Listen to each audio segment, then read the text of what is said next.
Now, what I actually have on your screen here are some possible responses that you may have. For the school uniforms, the claim is that reasons exist for public schools to implement school uniforms. Some data that may be there might be the level of bullying in one school, maybe the socioeconomic status. There's some poor hygiene that's in the school. It's cost efficient for people on a budget, or for people that have several children in the school system. It may help level the self-esteem of students if they're not competing based on their clothes. It may increase the school climate because you may feel like you belong. Just like sports teams have uniforms, why can't academics? And then lastly, preparation for life, where you have a dress code at a business. And the relevance or the warrant can be issues within the school itself. Maybe there's a huge bullying problem, or the school system is very poor.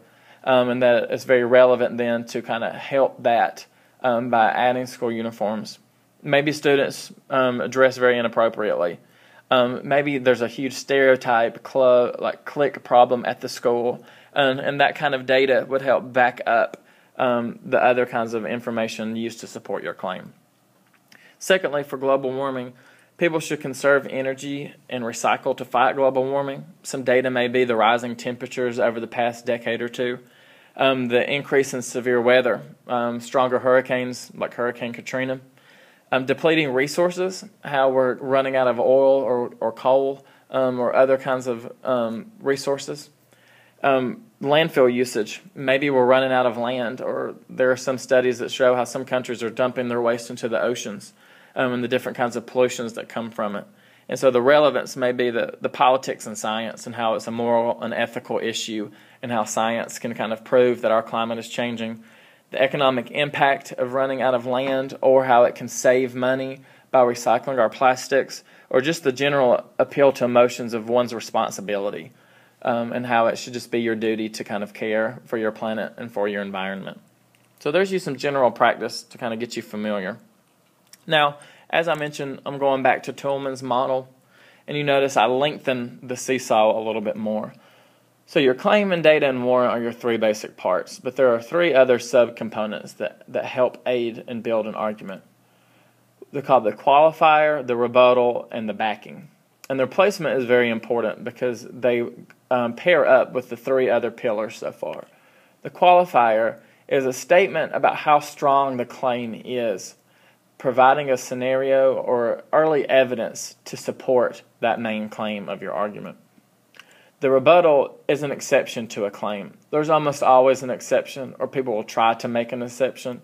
So if you can go ahead and think about how people might object to what you have to say, you kind of then strengthen your argument by taking those exceptions out of the ammunition of the opposing side. And then backing, the need if it arises to support or back one's warrant or assumption, to kind of clarify the relevance. It doesn't hurt to kind of clarify why you're saying this or why it's relevant to your audience. So here's some examples. You should buy our teeth whitening product because it removes 50% of surface stains after just one use. This was the example used earlier on. If I qualified this, it may state that the most significant cause of stained teeth is coffee. So I've talked about in the general opening claim about that my teeth whitening product can remove 50% of stains. But I can qualify that claim by saying that most of those stains come from coffee. I can make it stronger. It's not the only cause, but it can make it more accurate and appeal to the audience more to kind of understand where surface stains may come from. One may be able to rebut against it, though. There's almost often an exception. There may be a coffee that doesn't stain teeth. Therefore, you could add a rebuttal here, too, that may state something like, coffee is the major cause of stained teeth, but other staining from lack of proper brushing, smoking, or bacteria development can occur. So you may want to appeal to the huge coffee drinkers, the caffeinated America that we live in, but you need to then understand there are some people who don't drink coffee. And if you strictly just appeal to the coffee drinkers, you've alienated a huge population that will not buy your product. So incorporating other ways that your teeth may become stained can kind of help then build the strength of your argument. And lastly, if you need to back the relevance of it, sometimes it's unimportant and sometimes it's understood. But in this case, you may have to defend a warrant. So for this example, you could create something that would say that a company could back the warrant by saying that whiter teeth will give you more dates or help you look better in yearbook photos.